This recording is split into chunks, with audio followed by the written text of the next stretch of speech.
नमस्कार, मैं आयुषी आप सभी दर्शकों का अन्नदाता कार्यक्रम में स्वागत करती हूँ।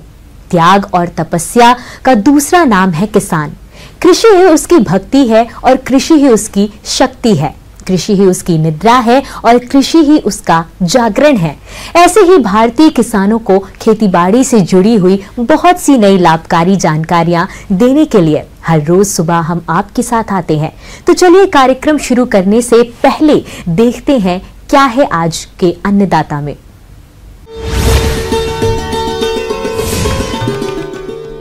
भूमिगत जल स्तर बढ़ाने के आसान उपाय।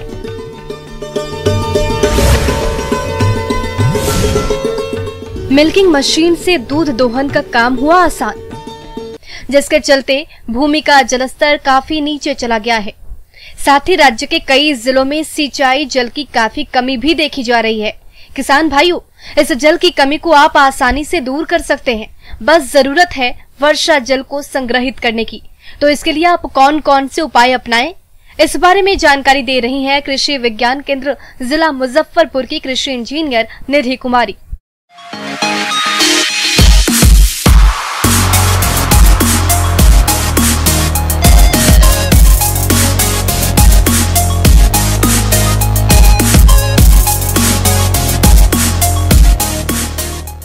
सबसे पहले मैं बता दूं कि वाटर रिचार्ज जिसको बोलते हैं जल पुनर्भरण, जैसे कि आप भूमिगत जल को पुनर्भरण कर सकते हैं या कोई भी जो पानी है आपका जो वेस्ट जा रहा है, बर्बाद हो रहा है, उसको अगर आप संचित करना चाहते हैं तो उसके बहुत सारे तरीके होते हैं जो हमारे किसान भाई भी कर सकते हैं। कई एरिया में किसान जानकारी के अभाव में पूरे साल के दौरान ऐसी फसलें लेते हैं जिसमें सिंचाई जल अधिक लगता है। इसलिए फसल चक्र का ध्यान रखें और फसल चक्र में दलहनी फसलों को जरूर शामिल करें। बरसात से पहले खेतों में मेड़बंदी करें जिससे खेत का पानी खेत में रहे। प्रयास करें कि खेतों में अधिक से अधिक कंपोस्ट खाद का प्रयोग हो। ऐसा करने से फसलों में सिंचाई का अंतर बढ़ जाता है। आप खेत में सबसे निचली जगह पर तालाब बनवा सकते हैं। ढलानों पर छोटे छोटे गड्ढों का निर्माण करवा सकते हैं जिससे बरसात का पानी इकट्ठा हो सके। ऐसा करने से भूमि का जलस्तर बढ़ता है और यदि बड़ा तालाब है तो सिंचाई के लिए भी उसका प्रयोग कर सकते हैं। 1 एकड़ या इससे अधिक एरिया में तालाब निर्माण के लिए शासन द्वारा अनुदान भी देय है।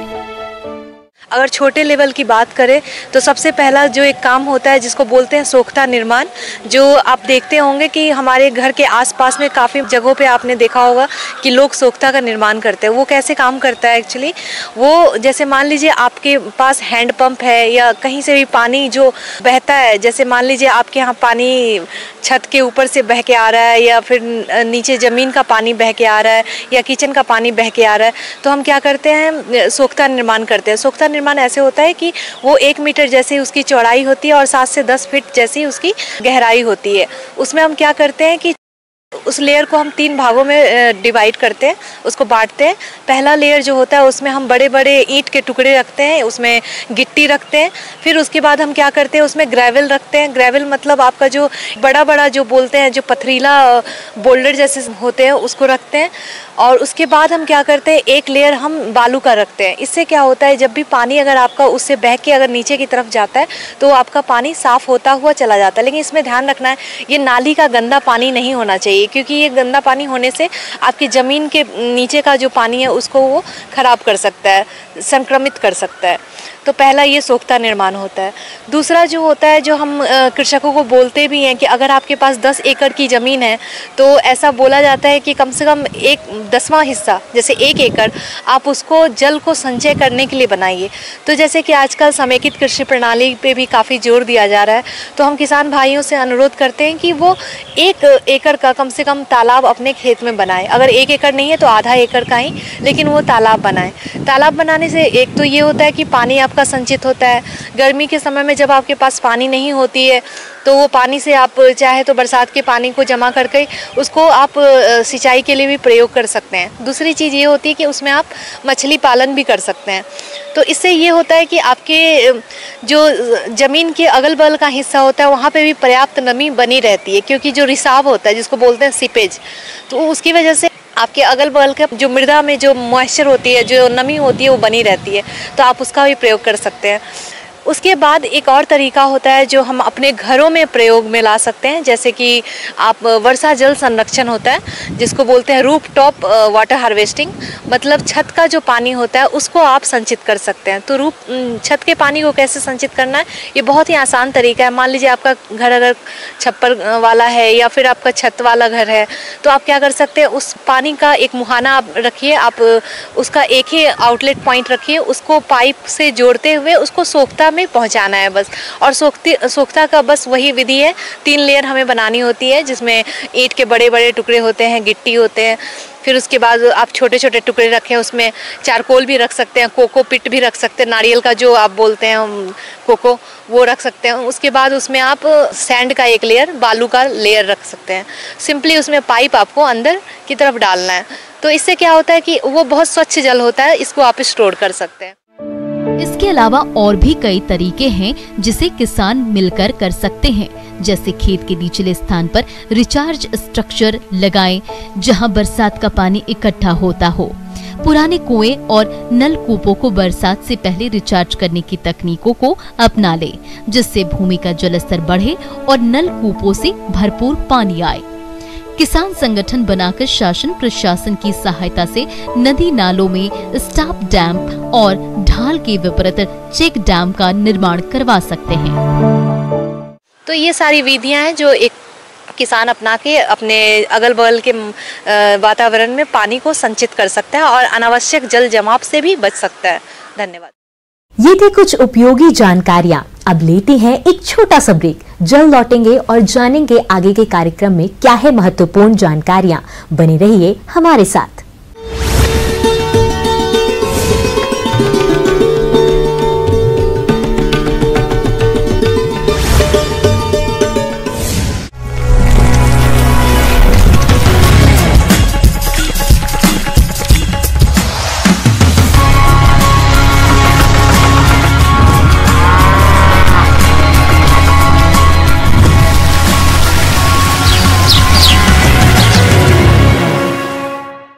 ब्रेक के बाद आप सभी दर्शकों का स्वागत है। दुधारू पशुओं का दूध पारंपरिक तरीके से निकालते हैं, यानी पशुपालक पशुओं का दूध दूहने में अपने हाथों का ही इस्तेमाल करते हैं। मगर अब डेयरी फार्मिंग की नई कई तकनीक विकसित की जा चुकी है, जिससे डेयरी फार्मिंग और पशुपालन में क्रांति आई है। एक ऐसी तकनीक मिल्किंग मशीन है, जो दूध दोहने वाली मशीन के नाम से भी जानी जाती है। तो इस मशीन के क्या है फायदे, जानने के लिए देखिए इस खास रिपोर्ट को।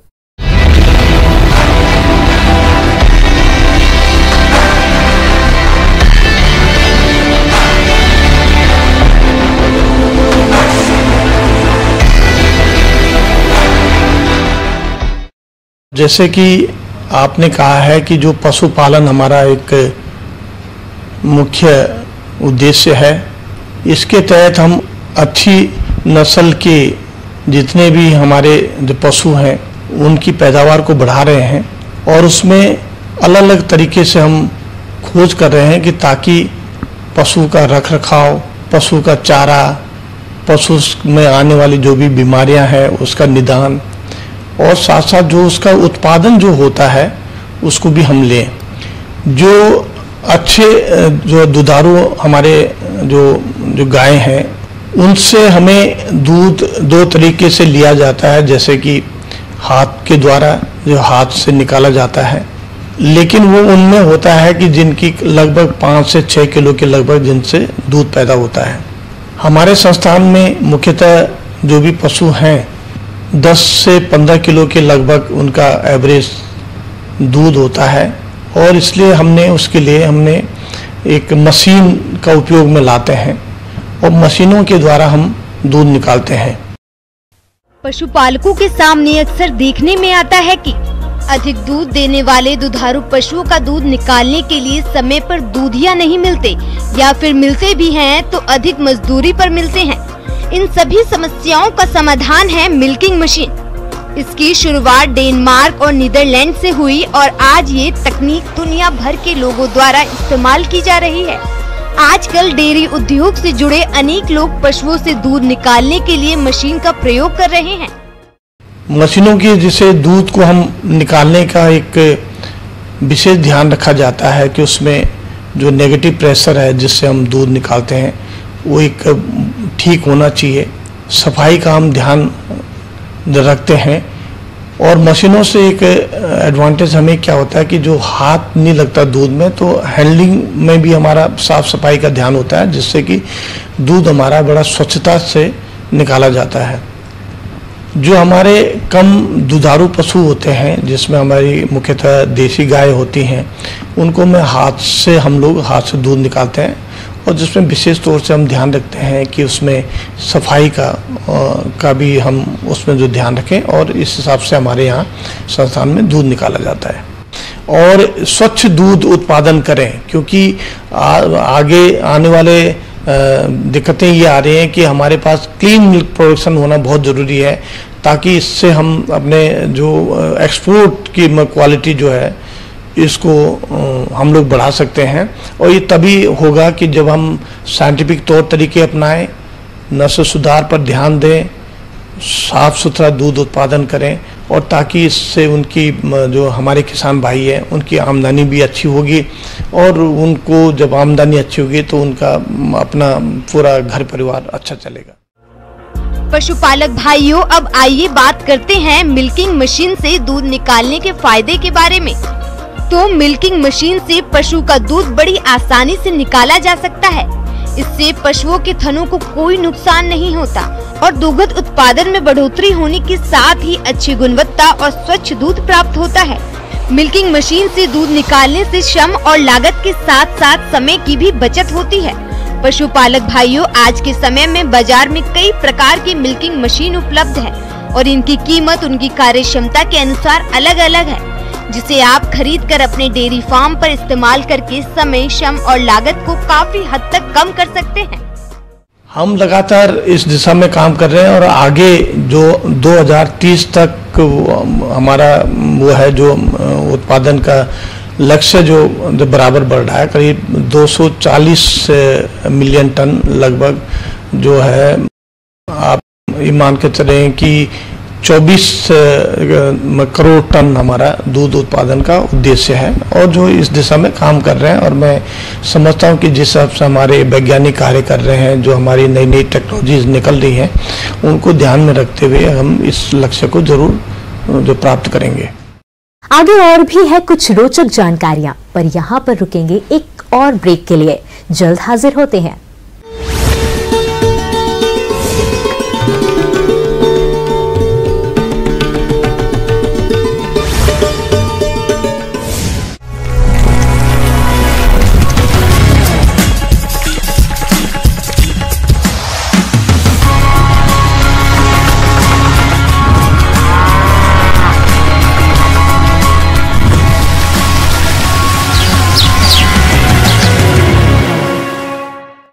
ब्रेक के बाद एक बार फिर से आप सभी दर्शकों का अन्नदाता कार्यक्रम में स्वागत है। बढ़ते हैं अगली प्रस्तुति की ओर।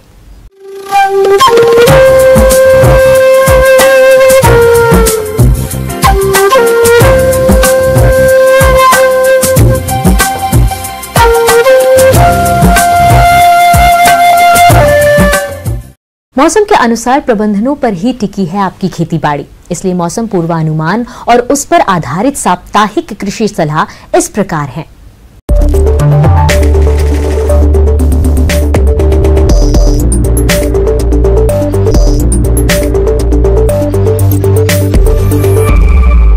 ग्रामीण कृषि मौसम सेवा, भारत मौसम विज्ञान विभाग, बिहार कृषि विश्वविद्यालय साबौर के मौसम पूर्वानुमान रिपोर्ट के आधार पर भागलपुर और इससे लगे जिलों के किसान भाइयों को सलाह दी जाती है कि आगामी 2 दिनों के दौरान आसमान में आंशिक बादल छाए रहेंगे। आगामी 2 दिनों के दौरान हल्की वर्षा होने की संभावना है। न्यूनतम सापेक्षिक आर्द्रता लगभग 20% और अधिकतम सापेक्षिक आर्द्रता लगभग 40 से 75% रहने की संभावना है। न्यूनतम तापमान लगभग 23 से 24 डिग्री सेल्सियस और अधिकतम तापमान 36 से 40 डिग्री सेल्सियस रहने की संभावना है। 10 से 20 किलोमीटर प्रति घंटा की रफ्तार से हवाएं चल सकती हैं। आने वाले दिनों में तापमान बढ़ने की संभावना को ध्यान में रखते हुए सब्जियों की नर्सरी, जायद फसलों तथा फलों के बगीचों में हल्की सिंचाई नियमित अंतराल पर करते रहें। सब्जियों की नर्सरी को गर्म हवा से बचाने के लिए अवरोधकों के उपयोग की सलाह दी जाती है। रबी फसलों की कटाई के बाद खाली पड़े खेतों की गहरी जुताई कर जमीन को छोड़ दें, ताकि सूर्य की तेज धूप से गर्म होने के कारण इसमें छिपे कीटों के अंडे तथा घास के बीज नष्ट हो जाएं। किसानों को सलाह दी जाती है कि मूंग की किस्म जैसे HUM 16, पूसा विशाल, सम्राट की बुआई करें। बीज की मात्रा 25 से 30 किलोग्राम प्रति हेक्टेयर रखें और बुआई से पहले बीज को कैप्टन 2.5 ग्राम प्रति किलोग्राम बीज की दर से उपचारित करने के बाद बुआई करें। पंक्ति से पंक्ति की दूरी 30 सेंटीमीटर होनी चाहिए। इस तापमान में मक्का चारे के लिए उन्नत किस्मों में अफ्रीकन टाल तथा लोबिया की बुआई की जा सकती है। वर्तमान तापमान फ्रेंच बीन तथा गर्मी के मौसम वाली मूली की सीधी बुआई के लिए अनुकूल है, क्योंकि बीजों के अंकुरण के लिए यह तापमान उपयुक्त है। बुआई के समय खेत में पर्याप्त नमी होना जरूरी है। पशुओं को पर्याप्त मात्रा में पेयजल उपलब्ध कराएं और उन्हें धूप से बचाने के लिए छाया में बांधें। अनाज को भंडारण में रखने से पहले भंडार घर की अच्छी तरह से सफाई करें और अनाज को अच्छी तरह से सुखा लें एवं कूड़े कचरे को जला या दबाकर नष्ट कर दें। भंडार घर की छत, दीवारों और फर्श पर 1 भाग मेलाथियान छिड़काव करें। यदि पुरानी बोरियां प्रयोग करनी पड़े तो उन्हें मेलाथियान घोल में 10 मिनट तक भिगोकर छाया में सुखा लें। रबी फसल यदि कट चुकी है तो उसमें हरी खाद के लिए ढैंचा, सनई अथवा लोबिया की बुआई की जा सकती है, परंतु बुआई के समय खेत में पर्याप्त नमी होना जरूरी है।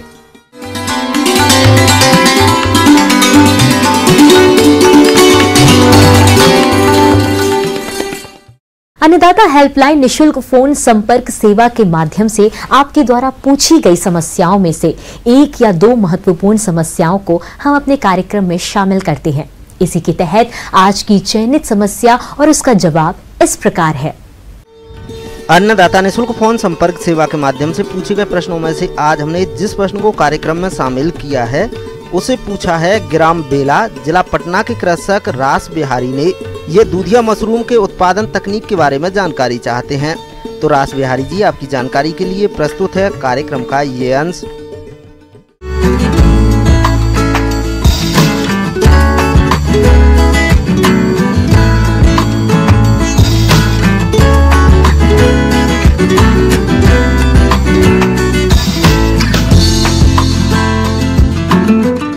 बिहार में आप ऑयस्टर और बटन की खेती तो बहुत आयत में कर रहे हैं, लेकिन जो ऑफ सीजन होता है मशरूम का, जो गर्मी का समय होता है, उस समय के लिए आप मिल्की मशरूम या गर्मा मशरूम की खेती कर सकते हैं। इसका रिजल्ट काफ़ी अच्छा है। एवं आपको बता दें कि विश्व मशरूम परिवार जो है उसमें मिल्की मशरूम का भारत के द्वारा ही इंट्रोड्यूस किया गया है और यह काफ़ी सफल है। तो बटन मशरूम के सब्स्टिट्यूट के रूप में आप मिल्की मशरूम की खेती कर सकते हैं।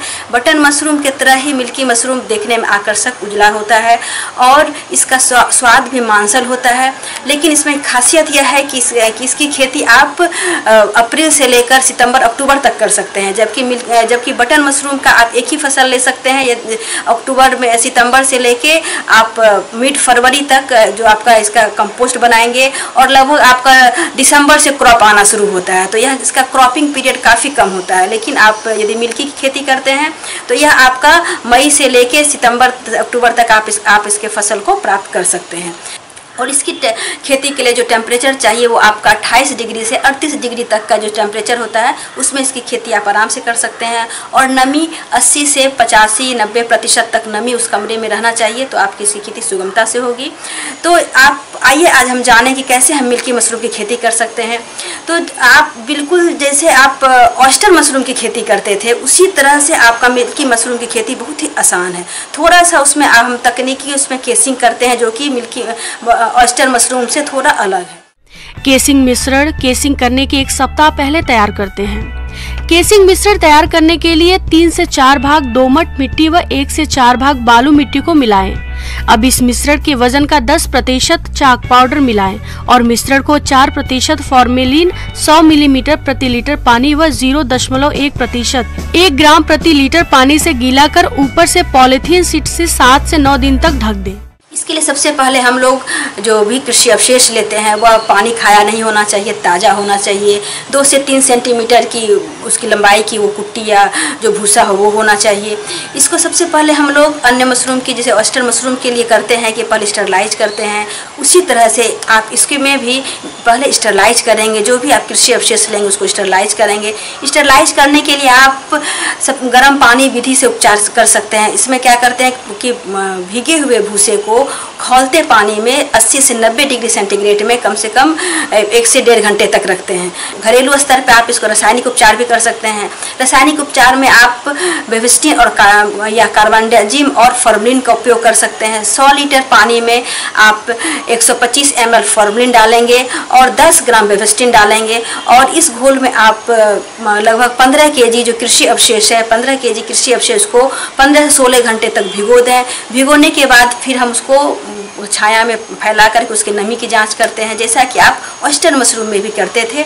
और आप जब आपकी नमी सही हो, नमी की जांच इस प्रकार करेंगे कि हमारे मुट्ठी में लेकर जब कृषि अवशेष को हम दबाएंगे तो उससे पानी नहीं चुए, लेकिन हथेली में आपको लगे कि पानी का एहसास हो, उसमें पानी हल्का दिखे, तब समझिए आपका इसमें नमी सही है। फिर इसमें हम लोग बिजाई करते हैं। इसमें बिजाई करने के लिए प्रति 1 kg सूखे भूसा में 120 ग्राम हम बीज लेते हैं और बिजाई करने के लिए आधा बीज को हम पूरे जो कृषि अवशेष भूसा पुआल कुट्टी जो भी आप लिए हैं उसमें आधा बीज को, जैसे 120 ग्राम है तो 60 ग्राम बीज को पूरे भूसे में मिला देंगे और 60 ग्राम बीज को परतदार विधि, जैसे कि आप ऑयस्टर मशरूम की खेती में परतदार विधि लगाते थे कि साइड से बीज देते थे, फिर भूसे का लेयर देते थे, फिर बीज देते थे, उसी तरह से परतदार विधि से आप इसकी बिजाई करेंगे। बिजाई करने के बाद हम इसे कमरे में रख देते हैं और इसको आप कमरे में आप आराम मचान बना के रख सकते हैं या फिर हैंगिंग कर सकते हैं, रस्सी के सहायता से सिक्का बना के उसमें टांग के रख सकते हैं। इसके बाद आप लगभग 15 से 20 दिन में आपका उसमें देखिएगा कि माइसेलियम रन कर गया है। और एक चीज़ ध्यान देंगे कि इसमें जब हम बिजाई करते हैं तो ऑयस्टर मशरूम में जैसे हम बैग को बंद करते थे, इसमें 2 तरीके से कर सकते हैं। या तो आप बैग को बंद कर दें या फिर उसमें एक ये अखबार है, अखबार को उसके साइज का काट करके उस पर डाल दें और उस पर हल्का हल्का नमी भी दे सकते हैं या फिर उसको ऊपर से मुंह बंद कर सकते हैं। यदि मुंह हम बंद करते हैं तो उसको क्या करते हैं कि बीच से, जैसे बैग जो है बैग को बीच से काट करके फिर उसको हम 2 बैग बना सकते हैं। या फिर जिसमें कि आप ऊपर नहीं बंद किया अखबार दिए हैं तो उसमें आप अखबार हटा देंगे 15 से 20 दिन के बीच और उसमें हल्का हल्का फुहारा से नमी देते हैं। केसिंग करने के 24 घंटे पूर्व ही केसिंग मिश्रण से पॉलीथीन हटाएं और मिश्रण को बेलचे से उलट पलट दें ताकि फॉर्मेलिन की गंध निकल जाए। इस प्रकार तैयार केसिंग मिश्रण की 2 से 3 सेंटीमीटर मोटी परत बीज फैले हुए बैग के मुंह को खोलकर सतह को चौरस कर बिछा देते हैं। इस दौरान तापमान 30 से 35 डिग्री सेल्सियस और नमी 80 से 90% बनाए रखते हैं। लगभग 10 से 12 दिनों में कवक जाल यानी बीज के तंतु केसिंग मिश्रण में फैल जाते हैं। इसके बाद अगला 20 दिन में हमारा लगभग फसल निकलना शुरू हो जाता है और उसके बाद फिर हम लोग पहली फसल को तोड़ते हैं। फिर 10 से 15 दिन में फिर हमारा दूसरा फसल निकलता है, फिर तीसरा फसल निकलता है। इस तरह मिल्की मशरूम की खेती हम आराम से अप्रैल महीने से लेके सितंबर अक्टूबर तक खेती कर सकते हैं।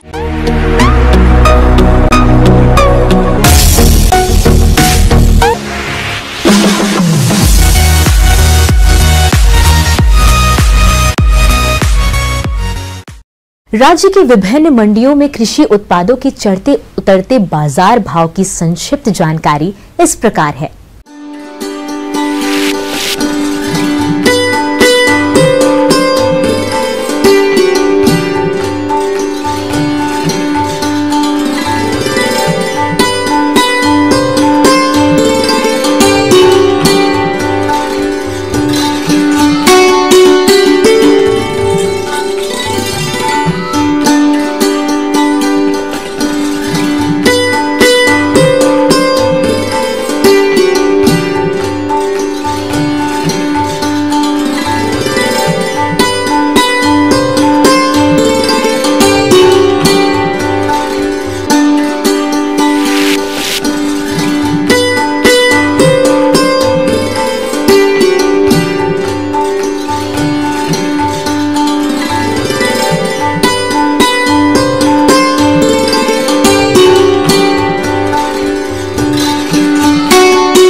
हम ये उम्मीद करते हैं कि आज का कार्यक्रम आप सभी दर्शकों के लिए उपयोगी रहा होगा। किसान भाइयों, अन्नदाता आपकी सेवा के लिए संकल्परत है और कृषि संबंधित समस्या एवं सुझावों के लिए आप हमें इस पते पर संपर्क कर सकते हैं।